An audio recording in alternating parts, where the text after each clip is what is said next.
जय शिवराय सर्वांना.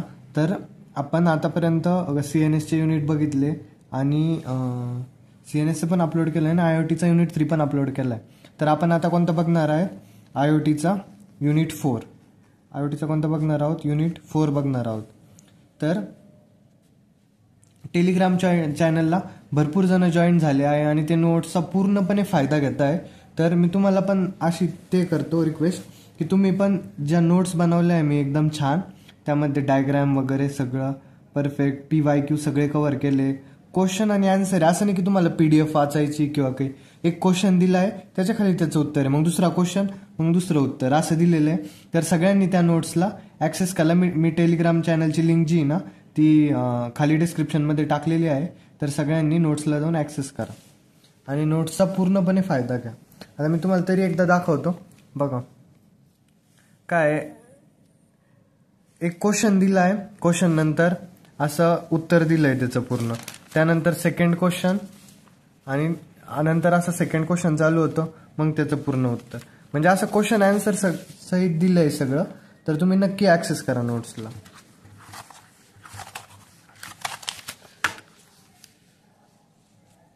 आता आपण बघूया पहिला प्रश्न काय आहे. पहिला प्रश्न असा आहे, illustrate different issues with standardization of IoT protocol. Illustrate काय, illustrate different issues, illustrate different issues with standardization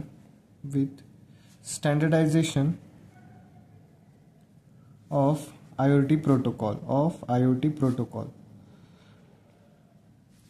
कळलं आता काय? Illustrate different issues with standardization of IoT protocol. आता स्टँडर्डायझेशनचा मिनिंग काय होतो सांगा बरं? स्टँडर्डायझेशन म्हणजे काय? Making things the same or similar by setting a standard for how something should be made or measured. म्हणजे आता कसं आपल्याला शाळेत जाण्यासाठी काय राहतं? रूल्स राहता की शाळेचा ड्रेस घालायचा, बेल्ट घालून यायचं, टाय घालून यायचं, असे रूल्स राहतात ना शाळेत जाण्यासाठी. तसं स्टँडर्डायझेशन म्हणजे काय की सगळ्यांसाठी असं एक रूल लावणं ज्याने ते ओळखू येतील किंवा मग असं काही रूल्स सेट करणं ज्याने ते सिमिलर वाटतील, त्याला म्हणायचं काय? स्टँडर्डायझेशन. तर आता आपण IoT मध्ये बघू की स्टँडर्डायझेशन का होत नाही, काय इश्यूज असतात, डिफरंट इश्यूज. मग काय इन द, पहिला पॉईंट काय राहील मग आपल्या उत्तरामध्ये? In the IoT various devices, platforms and networks must work together seamlessly. Standardization of IoT protocols is crucial to ensure interoperability म्हणजे काय की थिंग्सला सेम बनवणं, त्याला म्हणतो आपण इंटरऑपरेबिलिटी. नंतर काय? Security and scalability. आता याचा अर्थ काय होतो? In the IoT various devices, platforms and networks. IoT मध्ये काय राहतं? आपले जे डिव्हायसेस राहतात म्हणजे जे असे टेक्निकल डिव्हायसेस, स्मार्ट लाईट असू, स्मार्ट माईक असू वगैरे काही पण असतात, म्हणजे व्हेरियस डिव्हायसेस राहते किंवा प्लॅटफॉर्म्स राहतात, नेटवर्क्स राहतात, त्यांना आपण एकत्र कसं वर्क करून देऊ. स्टँडर्डायझेशन म्हणजे काय? सगळ्यांसाठी असा एक कोणता रूल लावायचा की ज्यांनी ते सेम दिसले पाहिजे किंवा मग सेम काम केलं पाहिजे. Of IoT protocols is crucial to ensure interoperability, security and scalability. कळलं का? त्यांना सगळ्यांना आपल्याला एक ते लावायचे रूल की आपल्याला नंतर, आता याच्या पुढे कळणच तुम्हाला मी काय म्हणतोय नेमकी ते. सेकंड पॉईंट काय? हावेवर स्टँडर्डायझिंग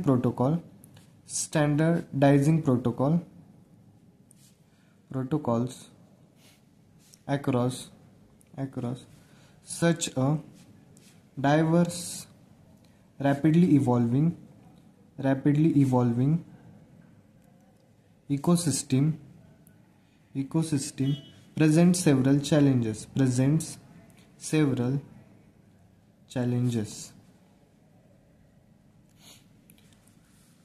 हावेवर स्टँडर्डायझिंग प्रोटोकॉल्स, आता काय आपल्याला एक रूल लावायचा आहे ना सगळ्यांना, की तुम्ही सगळे सेमच कपडे घालून या, तुम्ही सेम टाय घालून या. राहणार तर ते वेगळे वेगळे, पण त्यांनी काय सेम कपडे घातले म्हणजे ते एका शाळेचे वाटतं ना. मग तसं across such a diverse rapidly evolving ecosystem present several challenges. आता आपली इकोसिस्टीम जी आहे म्हणजे IoTच्या इकोसिस्टीम इतकी वाढतीये, इव्हॉल्विंग आहे, इतकी डेव्हलपमेंट होते IoTमध्ये. त्या डेव्हलपमेंटमध्ये सगळ्यांना एक रूल लावणं हे शक्य आहे का? हे खूप अवघड चॅलेंज आहे असं म्हणता येते. कळलं का? तर मग आता आपण इश्यूज बघू, काय काय चॅलेंजेस फेस करावं लागतं सगळ्यांना एकच रूल लावण्यासाठी. मग काय काय बघणार आहोत आपण आता? Issues in standardisation of IoT protocols. आता IoTना एकच रूल लावण्यासाठी काय काय इश्यूज फेस करावे लागतात ते बघणार आहोत आपण. पहिला इश्यूज कोणता आहे? Heterogeneity of devices and platforms. आता यामध्ये काय हेट्रोजिनिटी ऑफ डिव्हायसेस अँड प्लॅटफॉर्म्समध्ये हे बघूया आपण. IoT devices vary widely. Heterogeneity म्हणजे काय? वेगळे डिव्हायसेस किंवा मग वेगळे प्लॅटफॉर्म्स असतात. आता वेगळे डिव्हायसेस आहे सगळे, वेगळे प्लॅटफॉर्म आहे, तर त्यांना सगळ्यांना एकत्र कसं आणायचं, एक रूल कसा लावायचा ते बघणार आहोत. हे एक चॅलेंज असतं ना IoT समोर. जर का डिव्हायसेस वेगळे, त्यांचे प्लॅटफॉर्म वेगळ्या प्लॅटफॉर्मवर वर्क करता येते, तर मग त्यांना एकत्र कसं आणू शकतो आपण. मग IoT devices vary widely in terms of hardware. आता हार्डवेअरनी ते वेगळे राहतात, बरोबर. त्यानंतर काय त्यांची ऑपरेटिंग सिस्टीम वेगळे राहतात आणि प्रत्येकाची कॅपेबिलिटी पण वेगळे, त्यांचे हार्डवेअर वेगळे राहतात डिव्हायसेसचे, ते वेगळ्या ऑपरेटिंग सिस्टमवरती वर्क करतात. हे असे चॅलेंजेस राहतात. आपण यांना एकत्र आणणं हे डिफिकल्ट काम आहे तसं. आणि काय difficult to define one size fits all protocols. कळलं का? एकत्र येणं हे डिफिकल्ट आहे. आता दुसरा पॉईंट दुसरं काय प्रॉब्लेम आहेत आपल्याला त्यांना एकत्र आणण्यामध्ये? Too many types of devices असतात.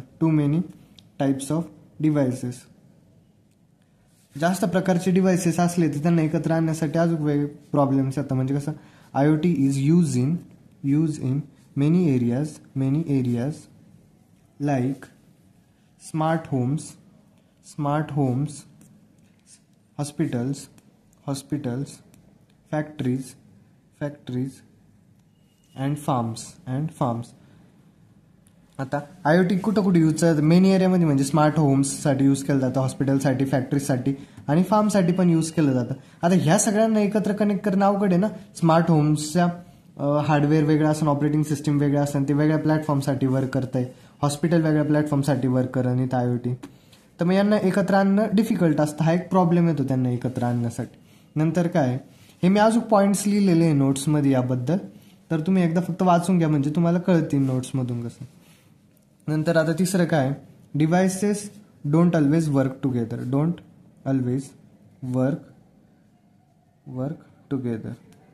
कळलं? तिसरा पॉईंट काय आता, डिव्हायसेस हे एकत्र प्रत्येक वेळेस वर्क नाही करत. म्हणजे काय, आता devices made by different companies. आता जर का डिव्हायसेस डिफरंट कंपनी बनवले, devices made by different companies often can't talk to इच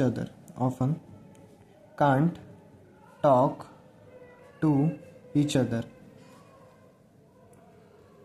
म्हणजे आता वेगळ्या कंपनीनी जर का डिव्हायसेस बनवले असते तर ते एकत्र वर्क कसं काय करू शकता, एकत्र मिळून कसं काय राहू शकताय? नाही राहता येणार ना. प्रत्येक कंपनीचे स्टँडर्ड्स वेगळे असतात. प्रत्येक कंपनी, समजा एका कंपनीने वेगळी ऑपरेटिंग सिस्टम यूज केले, दुसऱ्या कंपनीने वेगळी केले, मग त्यासाठी वेगळं असतं ते. कळलं? नंतर आता चौथा पॉईंट काय लिहू शकताय तुम्ही, लिमिटेड पॉवर अँड मेमरी. आता हा काय प्रॉब्लेम असतो त्यांना एकत्र आणण्यामध्ये? Many IoT devices are very small. आता काय, many IoT devices are very small and have low battery and memory. त्यांची मेमरी आणि बॅटरी ही लो असते म्हणून हेवी प्रोटोकॉल्स. आता म्हणजे याच्यात काय, प्रत्येक IoT डिव्हायसेसची बॅटरी स्मॉल असन किंवा मग लो बॅटरी मेमरी असन, त्यामुळे पण आपण त्यांना काय एकत्र आणणं कठीण असतं. नंतर काय पाहतो, सिक्युरिटी इश्यूज. आता सिक्युरिटी इश्यूज मुळे का बरं ते एकत्र नाही येऊ शकत. आता प्रत्येक जो प्रोटोकॉल आहे ते स्ट्रॉंगलीच बिल्ट असन असं आहे का? Not all protocols are strongly built in. प्रत्येक प्रोटोकॉल हा असं वाटतं का तुम्हाला स्ट्रॉंगली असेल, म्हणून ते सिक्युरिटी इश्यूजमुळं पण प्रॉब्लेम येतो. कळलं. आणि टेक्नॉलॉजी चेंजेस क्विकली. 6वा पॉईंट काय, टेक्नॉलॉजी चेंजेस क्विकली.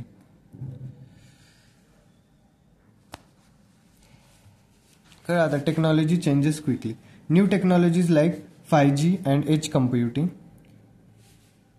तर न्यू टेक्नॉलॉजीज आहेत त्या, जसं की आता काय आलंय 5G technologies like 5G and edge computing keep changing the IoT world. आता नवीन टेक्नॉलॉजीज डेली येत राहत्या. समजा मग नवीन टेक्नॉलॉजी जर का आली 5G, ती मग पहिले जे डिव्हायसेस राहतात त्यांच्यासोबत कसं काय एकत्र येईल, त्याच्यामध्ये वेगळ्या टेक्नॉलॉजीज यूज केल्या असतात. म्हणजे हे सगळे प्रॉब्लेम येतात. कशासाठी प्रॉब्लेम येत आहे की आपण IoT डिव्हायसेसला एकत्र कसं वर्क करू शकतोय, तर हे जे प्रॉब्लेम्स असतात ना यांच्यामुळे आपण त्यांना एकत्र वर्क नाही करू शकत. आता आपल्याला काय बघायचं आहे नेक्स्ट क्वेश्चनमध्ये की IoT डिव्हायसेसला एकत्र आणण्याची गरज काय, म्हणजे डेमॉन्स्ट्रेट. मी जो प्रत्येक क्वेश्चन घेतोय ना तो तुम्ही बघशान PYQ मध्ये, वाटलंच तर PYQ उघडून बघा लॅपटॉपवरती आणि बघशान की प्रत्येक क्वेश्चन हा कव्हर केला गेला आहे. प्रत्येक क्वेश्चनचं उत्तर एकदम प्रॉपर लिहिलं गेलं आहे नोट्समध्ये. आणि सगळं मी पण जेवढे शिकवतोय तुम्हाला व्हिडिओमध्ये त्यामध्ये पण मी सगळे क्वेश्चन कव्हर करणारच आहे. तरी तुम्ही एकदा नोट्स नक्की ॲक्सेस करा, त्यामध्ये तुम्हाला मी थोडं डीपली एक्सप्लेन केलं आहे, तुम्हाला कळतील गोष्टी इझिली. तर आता हा प्रश्न आहे, demonstrate the need for standardization of IoT protocol. मी स्टँडर्डायझेशनचा अर्थ काय म्हटलं होतं की डिव्हायसेसला एकत्र आणण्यासाठी काय गरज असते, म्हणजे एकत्र त्यांचे रूल्स लावणं किंवा मग सेम वर्क करणं, त्याला काय म्हणतं स्टँडर्डायझेशन. कळलं. आता यामध्ये पहिला पॉईंट काय असतं, नीड काय त्याची, डिव्हायसेस कॅन वर्क टुगेदर.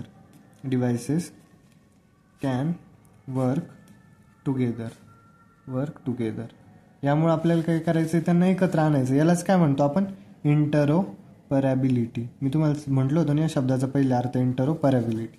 काय, डिव्हायसेस कॅन वर्क टुगेदर, त्यामुळे त्यांना आपल्याला एकत्र आणायचं. मग पहिला पॉईंट काय लिहिशान याच्यात, व्हाय नीडेड, का बरं लागतं. मग यामध्ये काय लिहिशान, IoT devices are made by different companies. IoT devices are made by different companies.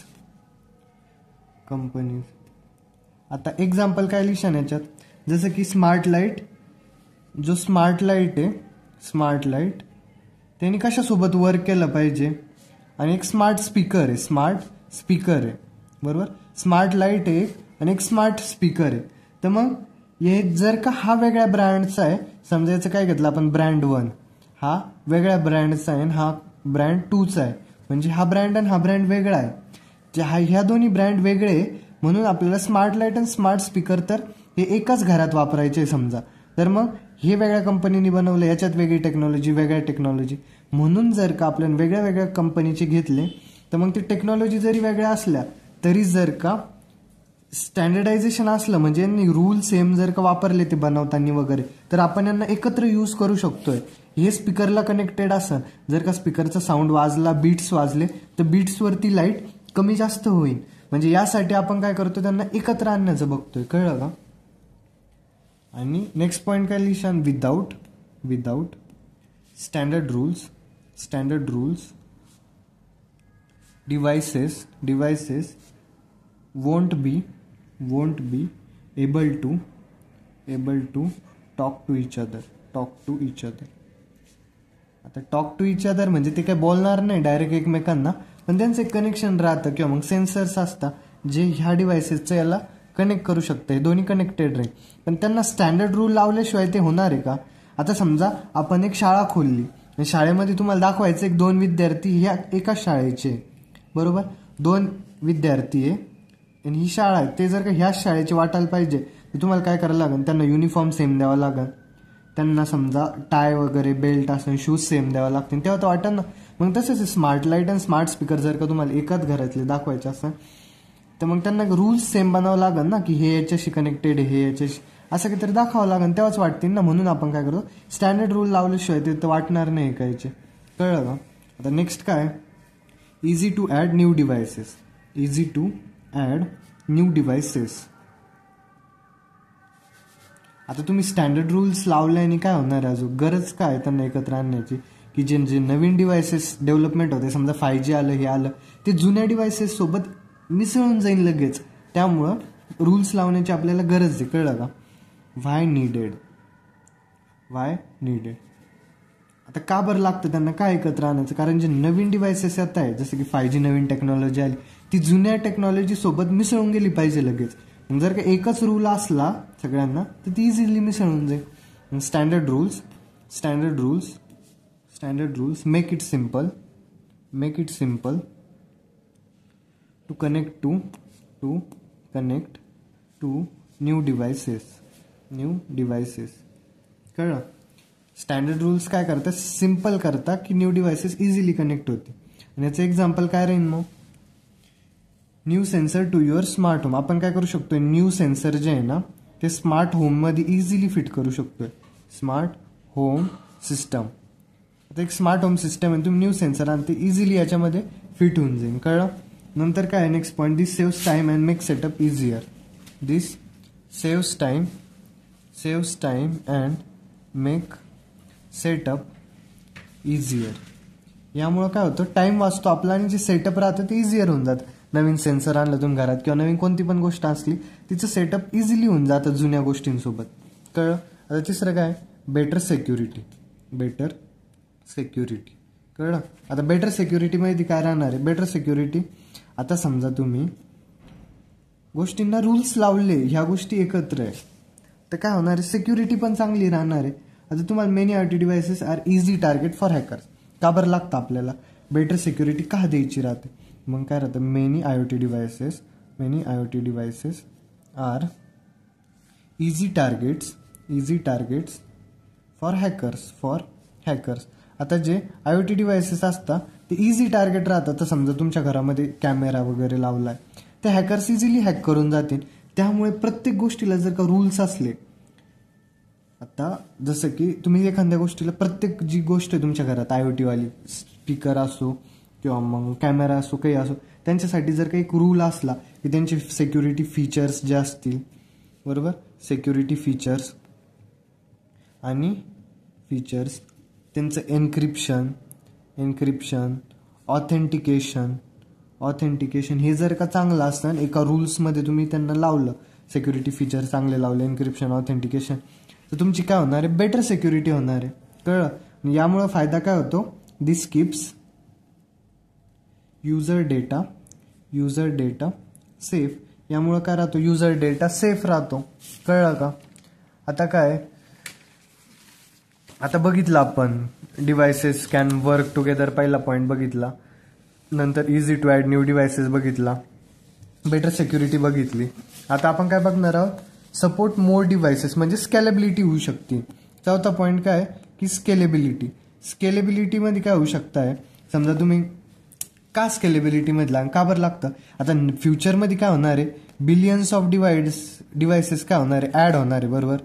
आता बिलियन्स ऑफ डिव्हायसेस जर का ॲड होत आहे आपल्या IoT मध्ये तर काय होणार आहे, तर मग स्केलेबिलिटी होती ना, पसरतंय सगळं. त्यामुळे जर का रूल्स एकच असेल, समजा तुमच्याकडे इथं बल्ब आहे आणि एक स्पीकर आहे, बरोबर, आणि नवीन नवीन गोष्टी येत आहे, समजा तुम्ही आता आणला कॅमेरा, बरोबर, नवीन कॅमेरा आणला, तर तो याच्यासोबत मिसळून गेला पाहिजे ना इतक्यात. याच्यासोबत मिसळण्यासाठी काय राहतं, मग जर का यांना सेम रूल असेल आणि तोच रूल याला असेल तर ते इझिली मिसळू शकताय. म्हणून स्केलेबिलिटीसाठी पण गरजेचं आहे. कळलं? याचं एक्झाम्पल काय लिहू शकताय तुम्ही की smart city may use 1000 of sensor. आता समजा एखादी स्मार्ट सिटी बनली भविष्यामध्ये, स्मार्ट सिटी, तर तिच्यामध्ये काय राहणार आहे, थाउजंड्स ऑफ सेन्सर यूज होणार आहे ना, थाउजंड्स ऑफ सेन्सर यूज होणार आहे. मग ते सेन्सर, थाउजंड्स ऑफ सेन्सर तर असं नाही की सगळे वेगळ्या वेगळ्या कंपनीचे सॉरी, थाउजंड्स ऑफ सेन्सर वेगळ्या वेगळ्या कंपनीचे जर नसणार किंवा असू पण शकताय, पण त्यांच्यासाठी जर का सेम रूल्स असला तर मग ते इझिली वर्क करू शकताय ना. स्टँडर्ड्स हे आता नंतरचा पॉईंट काय राहील मग, स्टँडर्ड्स हेल्प ऑल दिस डिव्हायसेस वर्क स्मूथली टुगेदर. समजा रूल्स लावल्याने काय होतं, समजा आपला भारत देश आहे आणि दुसरा रूल घ्या की एक चायना आहे किंवा मग जापान धरा. आता जापानमध्ये इतके स्ट्रिक्टली रूल्स असताना त्यामुळे त्या कंट्रीचं डेव्हलपमेंट बघा, आणि भारतात जे रूल्स असताना तुम्हाला वाटतं का भारतामध्ये रूल्स आहे ते फॉलो केले जात, असं नाही ना. भारतामध्ये शक्यतो कोणताच रूल फॉलो केला जात नाही. तर भारताची डेव्हलपमेंट बघा आणि जापानची डेव्हलपमेंट बघा. तर रूल्स असल्याने काय होतं की जास्त डेव्हलप असता आणि स्मूथली वर्क करतं सगळं, आणि जिथं रूल्स नसेल तिथं स्मूथली वर्क करता का, नाही करत. कळलं का? रूल्सनी काय होतं, त्यामुळे IoT मध्ये जर का आपण रूल्स लावले तर सगळं एकदम परफेक्ट वर्क करतं. नंतर 5वा पॉईंट काय, लोअर कॉस्ट. लोअर कॉस्ट, आता कॉस्ट जर का कमी असली, लोअर कॉस्ट जर का कमी असली तर काय होणार आहे, मग आपण काय करणार आहे, व्हाय निडेड, का बरं लागतं आपण ते बघणार आहे, कॉस्ट कमी. मग यामध्ये पहिला पॉईंट काय, using the same standard reduces the same standard reduces the need to build new system from scratch.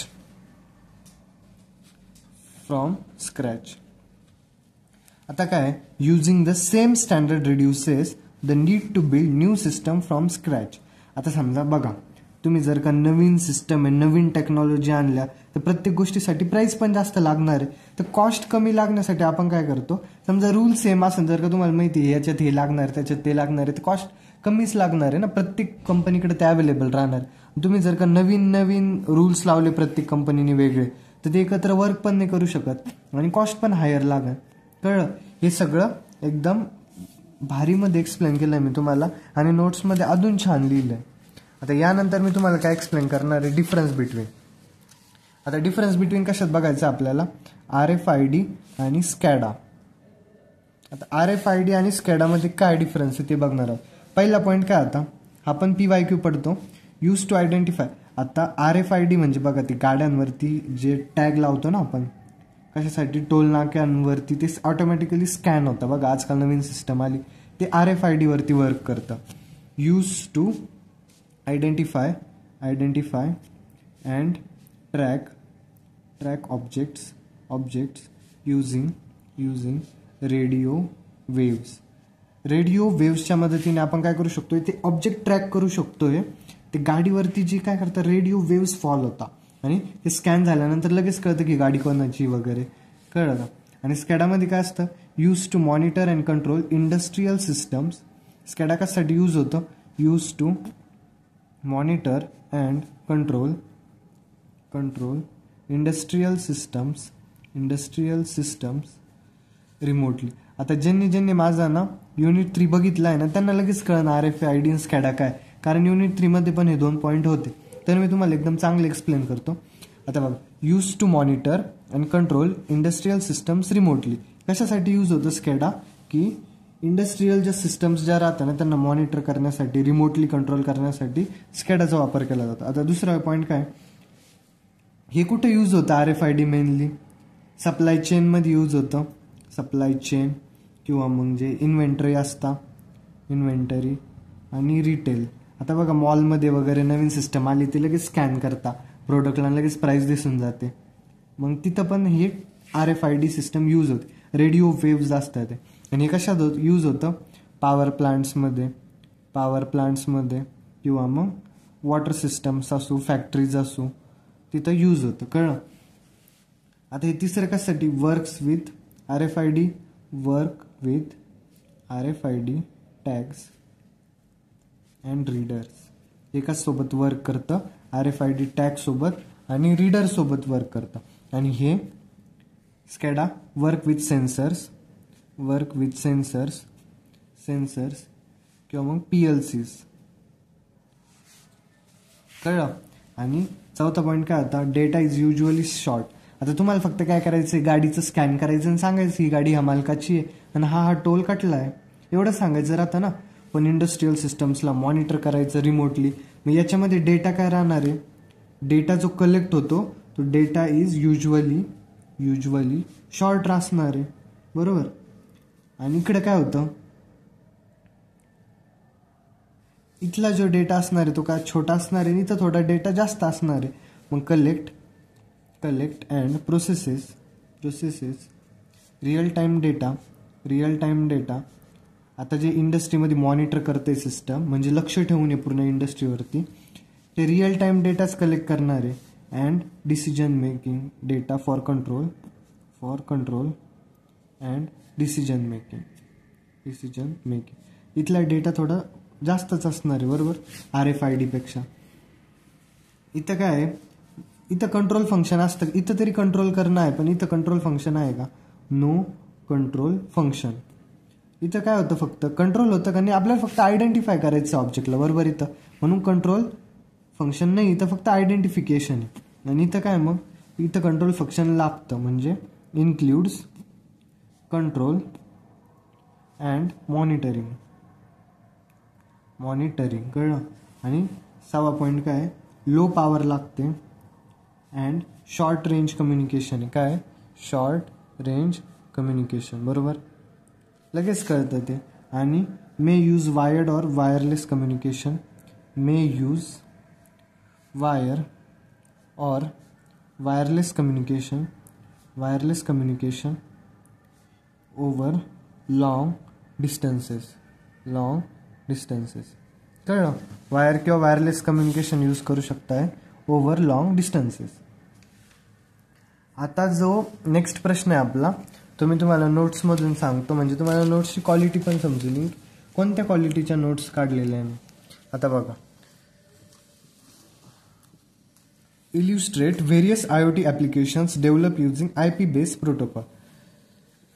आता आपल्याला काय दाखवायचं आहे, व्हेरियस IoT ॲप्लिकेशन सांगायचे की डेव्हलप झाले कशाने, IoT बेस्ड प्रोटोकॉल यूज करून. कळलं. मग आता कोणते कोणते असू शकताय सांगा बरं. मग IP बेस्ड प्रोटोकॉल्स लाईक कोणते कोणते, IPv6 असन किंवा MQTT असन, HTTP असन.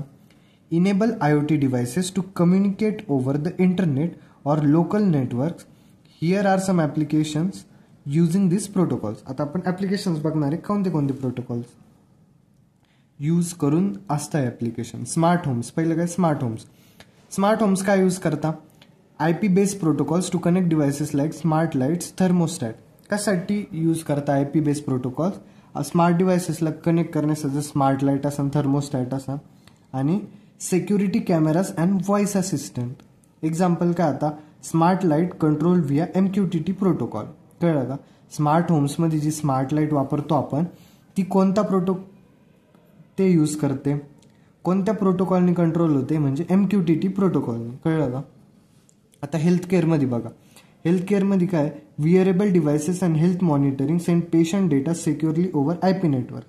आता जे विअरेबल डिव्हाइसेस असतात, हेल्थ मॉनिटरिंग असतात, ते पेशंटचा डेटा IP नेटवर्क्सनी सेंड करतं डॉक्टरकडे, बरोबर.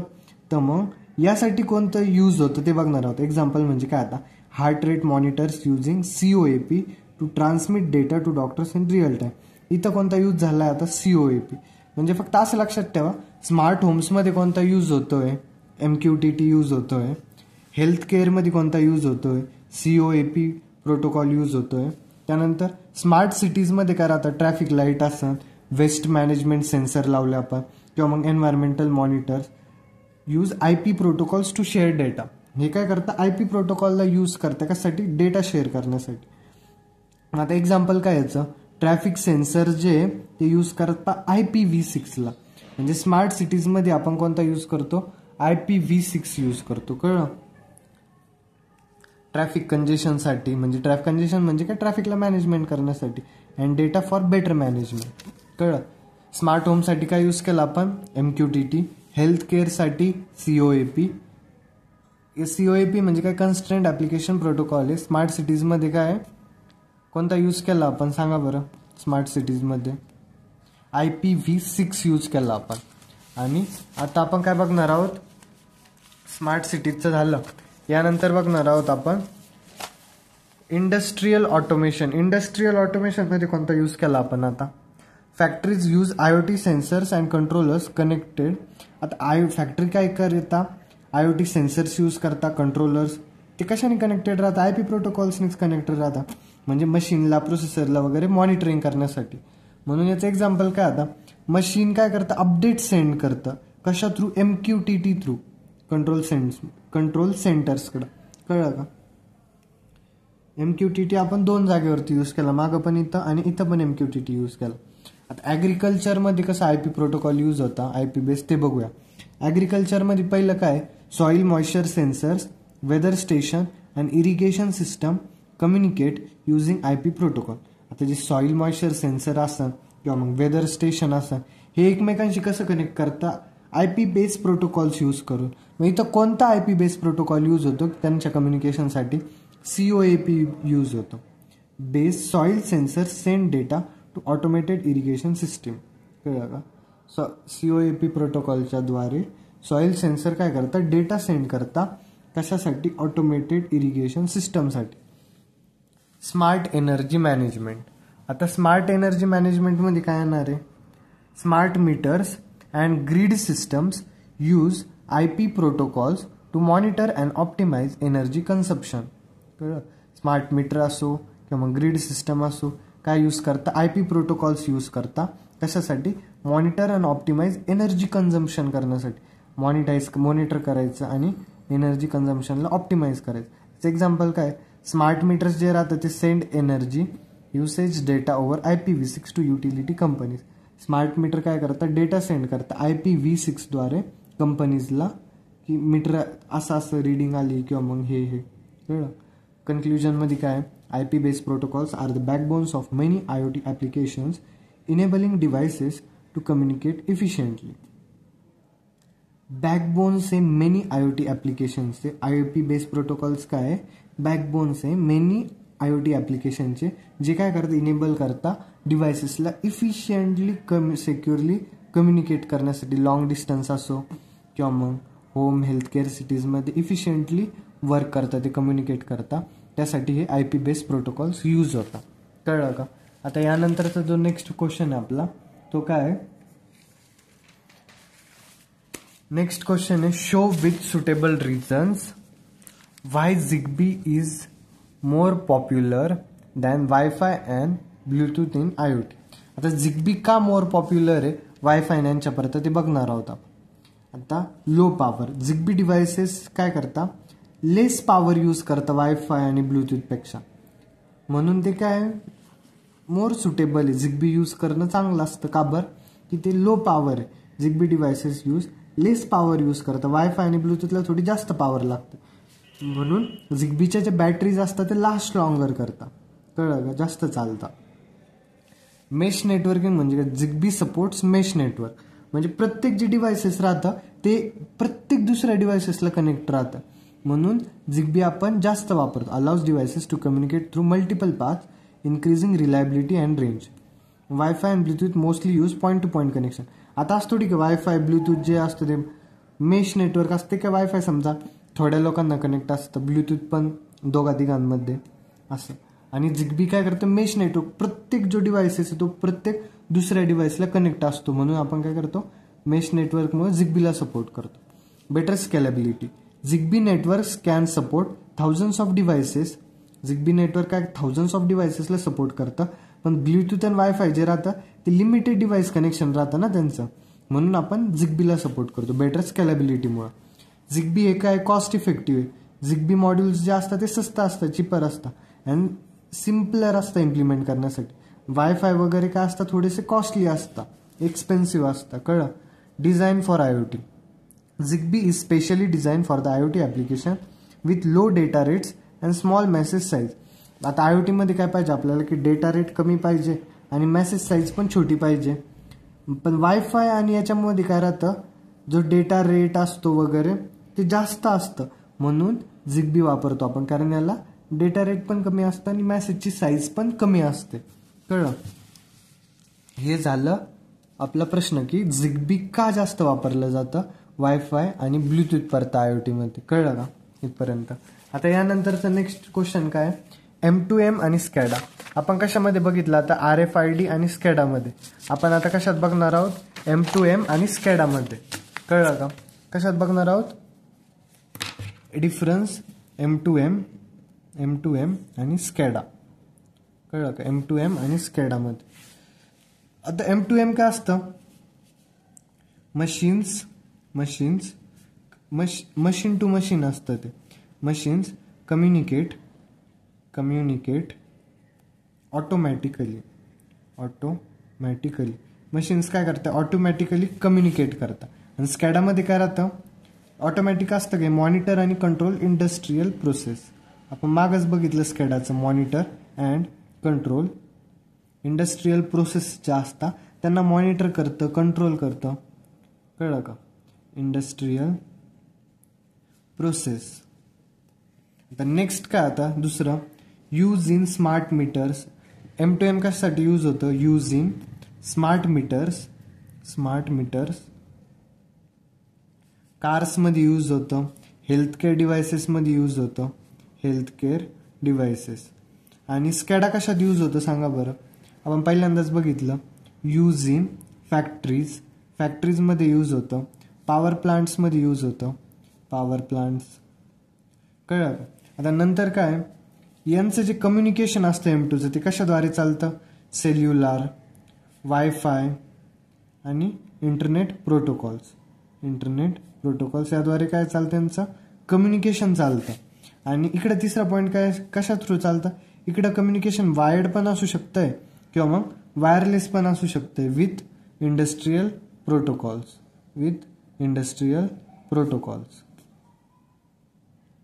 कळलं? आता इकडे डेटा टाईप काय असतं, डेटा टाईप जे असतं ते स्मॉल असतं, कळलं? आणि इकडे काय असतं, आपण पहिल्यांदाच बघितलं, रिअल टाईम डेटा असतो. कशासाठी, फॉर मॉनिटरिंग अँड कंट्रोलसाठी.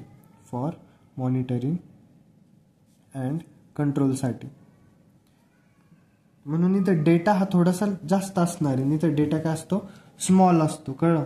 आणि पाचवं काय, इथं मोस्टली कंट्रोल जे असतं ते काय असतं, मोस्टली ऑटोमॅटिक असतं मशीन्समध्ये, mostly automatic between machines. Mostly काय राहतं, ऑटोमॅटिक राहतं मशीनमध्ये. आणि इथं काय राहतं, include operator control and automation. Includes operator control and automation. कळलं का? हे काय इन्क्लूड करतं, ऑपरेटर कंट्रोल आणि ऑटोमेशन यूज करतं. आणि नंतर आता 6वा पॉईंट काय याच्यामध्ये, प्रोटोकॉल कॉम्प्लेक्सिटी काय असं ना, आता सांगा बरं. Simple device to device communication. याचं काय, प्रोटोकॉल कॉम्प्लेक्स सिम्पल एकदम, आणि काय डिव्हाइस टू डिव्हाइस कम्युनिकेशन आहे. मशीन टू मशीन म्हणजे काय, डिव्हाइस टू डिव्हाइस. कळलं का? Device to device communication. मी जे हे डिफरन्स बिटवीन आहे ना, त्यात पण एकदम सोपे पॉईंट काढले तुमच्यासाठी. आणि इकडे काय असणार आहे मग, प्रोटोकॉल कॉम्प्लेक्सिटी हे थोडंसं कॉम्प्लेक्स असणार. इकडलं काय होतं, सिम्पल होतं, तर हे काय असणार आहे, कॉम्प्लेक्स. आणि support supervision and control. Supervision and control. कळलं? आता M2M आणि स्कॅडामध्ये काय डिफरन्स आहे वापस एकदा बघून घ्या. जर नसेल कळलं तर वापस एकदा रिपीट करून बघा व्हिडिओ थोडासा मागं, वापस एकदा नक्की कळून जाईल तुम्हाला. आता आपण नेक्स्ट क्वेश्चन कोणता बघणार आहोत, show the use of. Question काय आता, show the use of. Question आहे, show the use of LoRa protocol. LoRa आहे बरं का ते, LORA. protocol in the smart irrigation system development. Smart irrigation system development. आपल्याला काय करायचं, use of LoRa protocol in the smart irrigation system development. आता आपल्याला काय स्मार्ट इरिगेशन सिस्टमला डेव्हलप करायचं, म्हणजे स्मार्ट इरिगेशन सिस्टम बनवायची. त्यामध्ये लोराचा काय यूज आहे ते सांगायचं आपल्याला. कशाचा, LORA, लोरा प्रोटोकॉलचा काय यूज आहे ते सांगायचं. मग पहिला काय, लोरा म्हणजे काय सांगा बरं. लोरा म्हणजे काय, लॉंग रेंज कम्युनिकेशन. पहिलं काय, long range communication. Long range communication असतं त्याचं, म्हणून त्याचं नाव काय पडलं, लोरा प्रोटोकॉल. आता लॉंग रेंज आपल्याला काय करायचं आहे, लोरा प्रोटोकॉलचा यूज सांगायचं. मग त्याचं काय, लॉंग रेंज कम्युनिकेशन हा एक ते. मग यामध्ये काय लिहायचं, LoRa enables communication over several kilometres ideal for farms spread over large areas.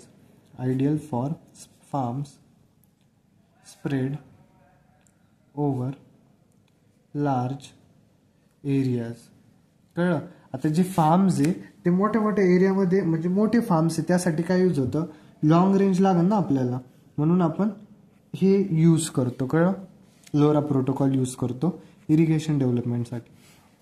नंतर दुसरा काय, ते काय करतं, पॉवर कमी कन्झ्युम करतं, म्हणजे लो पॉवर कन्झम्पशन असतं. लो पॉवर कन्झम्पशन असल्यामुळे आपण त्याला यूज करतो. आता सेन्सर कसं राहतं, समजा सॉइल मॉइश्चरचा एक सेन्सर आहे, सॉइल मॉइश्चरचा, आणि टेम्परेचर सेन्सर आहे. कोणता, टेम्परेचर सेन्सर आहे, बरोबर. ही कशावरती रन करता, हे बॅटरीजवरती रन करता ना. मग बॅटरीजवरती रन करतात, हे जास्त टिकण्यासाठी त्यांनी कमी बॅटरी जर काही यूज केली तर बॅटरी जास्त टिकन, म्हणून आपण काय यूज करतो, लोरा प्रोटोकॉल यूज करतो, कारण ते लो पॉवर कन्झ्युम करतं. कळलं. तिसरं काय, reliable data transmission.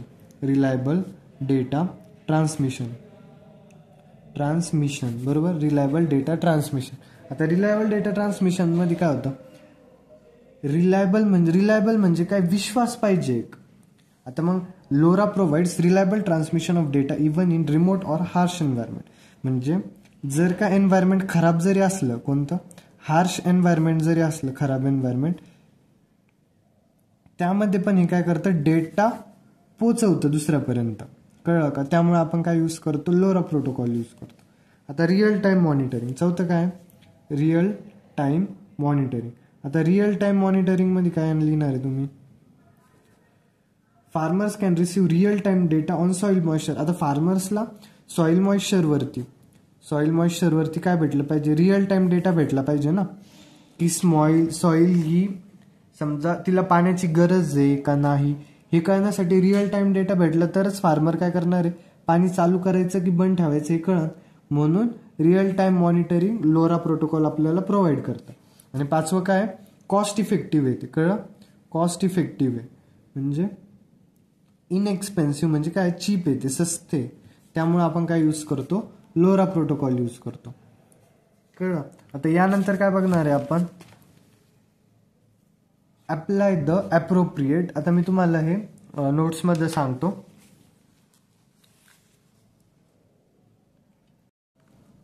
IoT protocol MQTT. तर MQTT is a lightweight publish subscribe messaging protocol. MQTT काय, एक लाईट वेट आहे, पब्लिश सबस्क्राईब मेसेजिंग प्रोटोकॉल आहे. कळलं. It is widely use in IoT application. तो जास्तीत जास्त कुठे यूज केला जातो, IoT ॲप्लिकेशन्समध्ये, जिथं devices need to send sensor data to a server cloud efficiently.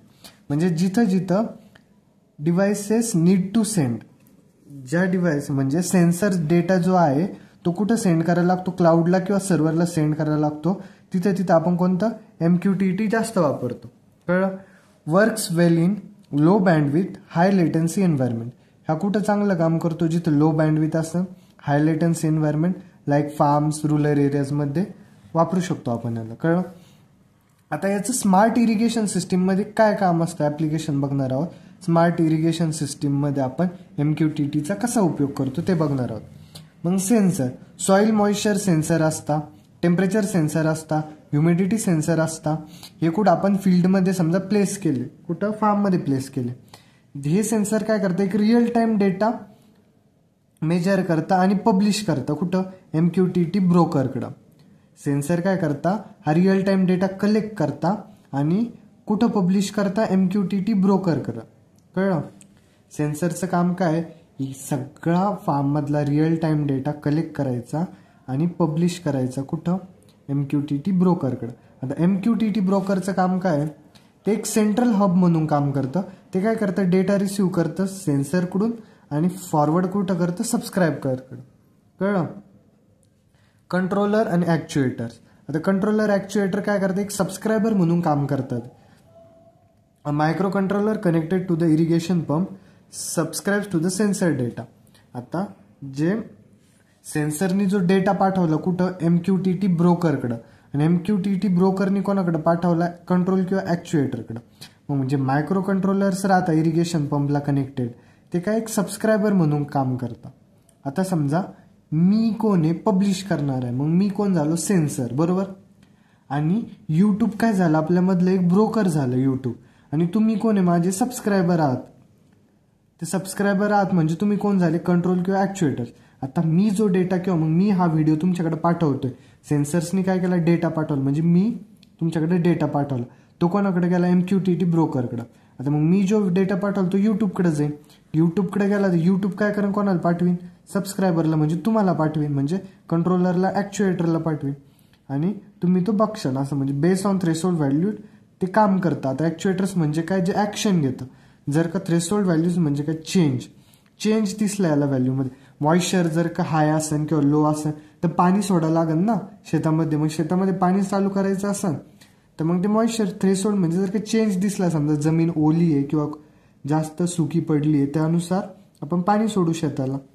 त्याचं काम कोण करतं, ॲक्च्युएटर काम करतं. कळलं. आता यानंतर काय बघणार आहोत आपण, क्लाउड आणि मोबाईल ॲपचं काय असतं.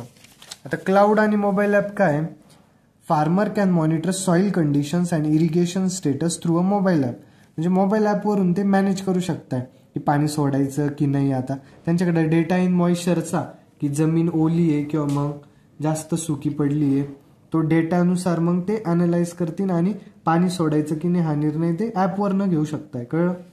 They can also manually control the irrigation system remotely. ती सिस्टम जी आहे ती रिमोटली पण कंट्रोल करू शकताय. ॲडव्हान्टेजेस काय MQTTचे स्मार्ट इरिगेशन सिस्टममध्ये, MQTT हे लो पॉवर कन्झ्युम करतं, रिलायबल कम्युनिकेशन आहे. जिथं पुअर कनेक्टिव्हिटी एरियाज असेल ना, म्हणजे कनेक्शन थोडंसं प्रॉब्लेमॅटिक असेल, तिथं सुद्धा हे काम करतं. आणि स्केलेबल आहे, म्हणजे मल्टिपल फील्ड्सला, फार्मर्सला कनेक्ट करू शकतं येते. कळलं. याची डायग्राम बघा. जास्तीत जास्त क्वेश्चन खाली मी अशी डायग्राम प्रोव्हाइड करण्याचा प्रयत्न केला आहे, म्हणजे जो एक्झामिनर राहतो किंवा जे चेकर राहतो ना, त्याला वाटन की यांनी प्रश्नाचं उत्तर एकदम चांगलं रिप्रेझेंट केलं आहे, याचं रिप्रेझेंटेशन स्टेटस एकदम चांगलं आहे, मग ते तुम्हाला मार्क्स देऊन टाकतील आउट ऑफ. कळलं.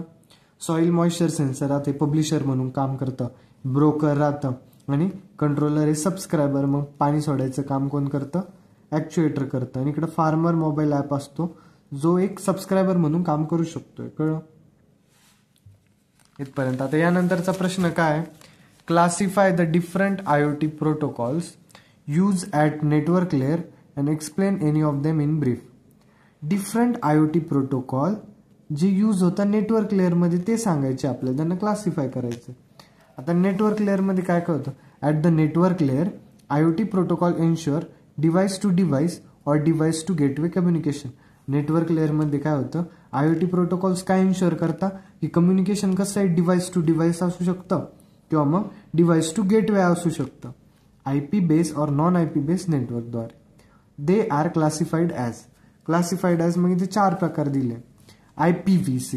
IPv6 काय low power wireless personal area network आहे, जे काय करतं, अडॅप्ट्स IPv6 packets for low power devices using IEEE 802.15.4. कळलं. ते काय करतं, अडॅप्ट्स IPv6 पॅकेट्स, अडॅप्ट करतं कशासाठी, फॉर लो पॉवर डिव्हाइसेस, आणि कशाच्या मदतीने, 802.15.4. कळलं. आता दुसरं आहे रूटिंग प्रोटोकॉल. रूटिंग प्रोटोकॉल कशासाठी आहे, लो पॉवर लॉसी नेटवर्कसाठी. Routing protocol design for sensor network with constraint devices. Constraint म्हणजे काय असतं, रूल्स असतात. रूटिंग प्रोटोकॉल कशासाठी डिझाईन केलं जातं, जे सेन्सर्स आहे नेटवर्क सेन्सरसाठी आणि जे असे नेटवर्क्स ज्यांच्यासाठी काहीतरी रूल्स आहे विथ कन्स्ट्रेंट डिव्हाइसेस. कळ. Constraint application protocol works over UDP. आता UDP आणि TCP मी पहिलेच सांगितलंय, आय थिंक CNS मध्ये सांगितलंय. UDP म्हणजे जिथं तुम्हाला स्पीडची गरज असते ना तिथं तुम्ही कोणता प्रोटोकॉल यूज करता, UDP. आणि जिथं रिलायबिलिटीची गरज असते तिथं TCP. मग हा जिथं स्पीडची गरज आहे UDP वगैरे तिथं आपण COAP यूज करतो. Lightweight for constraint devices like a simpler HTTP. आणि थ्रेड काय आहे, IPv6 base mesh networking protocol आहे. तो कशासाठी यूज होतो, स्मार्ट होम IoT डिव्हाइसेससाठी. कळलं. आणि याच्यातून एक एक्सप्लेन करायला लावला आहे, तर आपण कोणता एक्सप्लेन करणार आहे, हा 6LoWPAN वाला. कळलं. याचा फुल फॉर्म काय, IPv6 over low power personal area network. IPv6 over low power personal area network. कळलं. फंक्शन काय याचं, allows IoT devices with limited power and memory to communicate. हे काय करतं, लिमिटेड पॉवर IoT डिव्हाइसेस आहे आणि मेमरी कमी आहे त्यांना कम्युनिकेट करण्यासाठी अलाव करतं. कळलं. यानंतर काय आता फीचर्स काय याचे सांगा बरं. Supports fragmentation and compression. फ्रॅगमेंटेशनला आणि कम्प्रेशनला सपोर्ट करतं of IPv6 packets. Large scale डिव्हाइसला इनेबल करतं addressing using IPv6. Energy efficient, suitable for battery operated IoT sensor. हे वाचून घ्या एकदा, तुम्हाला इझिली कळून जाईल. कळलं. यानंतरचा कोणता नेक्स्ट प्रश्न बघणार आहोत आपण, use of IP based protocols in the IoT applications. काय सांगा बरं, use of IP based protocols in the IoT applications. IP based protocols allows IoT devices to communicate using standard internet technology. IP based protocols काय करता, IoT डिव्हाइसेसला allow करता communicate करण्यासाठी एकमेकांसोबत using standard internet technology. कशाचा उपयोग करून, standard internet टेक्नॉलॉजीचा उपयोग करून. ते काय करतं, एंड टू एंड कनेक्टिव्हिटी सेन्सर्समध्ये इन्शुअर करता आणि कंट्रोलर्स अँड क्लाउड सर्व्हिसेसमध्ये. कळलं. Examples of IP based protocols in IoT. IP based protocols काय IoT मधले, HTTP म्हणजे हायपर टेक्स्ट ट्रान्सफर प्रोटोकॉल. हा कशासाठी यूज होतो, use for communication between IoT devices and web servers. याचं एक्झाम्पल काय, smart home devices sending status update to web dashboard. Smart home devices जे राहतात ते अपडेट सेंड करता कुठं, वेब डॅशबोर्डला. कशाद्वारे, HTTP द्वारे. आता COAP कन्स्ट्रेंट ऍप्लिकेशन प्रोटोकॉल. हा लाईट वेट प्रोटोकॉल आहे over UDP for constraint IoT devices. Example, smart lighting system exchanging data between sensors and controller. आता जर का स्मार्ट लाइटिंग सिस्टमला डेटा एक्सचेंज करायचा आहे सेन्सर आणि कंट्रोलरमध्ये, तर तो कोणता प्रोटोकॉल वापरणार आहे, COAP प्रोटोकॉल. कळलं. MQTT म्हणजे काय, मेसेज क्वेईंग टेलिमेंट्री ट्रान्सपोर्ट. यामध्ये कोणता यूज होतो, publish subscribe protocol over TCP/IP. Example काय, त्याचं smart irrigation system where soil sensor. आता जे सॉइल सेन्सर्स असतात ते कुठं डेटा सेंड करणार, क्लाउड ब्रोकरकडं. तर इथून जर का इथपर्यंत डेटा जायचा आहे क्लाउड ब्रोकरपर्यंत, तर कोणता प्रोटोकॉल यूज करता, MQTT प्रोटोकॉल. कळलं. आता यानंतर काय, 6LoWPAN. 6LoWPAN तर आपण बघितलं मागच्याच प्रश्नामध्ये. आता RPL काय, routing protocol for low power and lossy network. IPv6 routing protocol for sensor network. याचं एक्झाम्पल काय, smart city application like street light monitoring वगैरे असेल तर आपण तिथे RPL यूज करतो IPv6. याचं कन्क्ल्युजन एकदा वाचून घ्या, तुम्हाला इझिली कळून जाते. कळलं. सोपे प्रश्न होते, ते वाचले तरी कळतात. आता आपण इथपर्यंत बघितलंय हा IoTचा युनिट जो आहे त्याचा पार्ट 1 व्हिडिओ राहणार आहे आणि आपण पार्ट 2 मध्ये बाकीचं कव्हर करूया. हा थोडासा मोठा युनिट आहे त्यामुळं आपण बाकीचे जे पार्ट आहे तो नेक्स्ट व्हिडिओमध्ये कव्हर करूया. थँक्यू.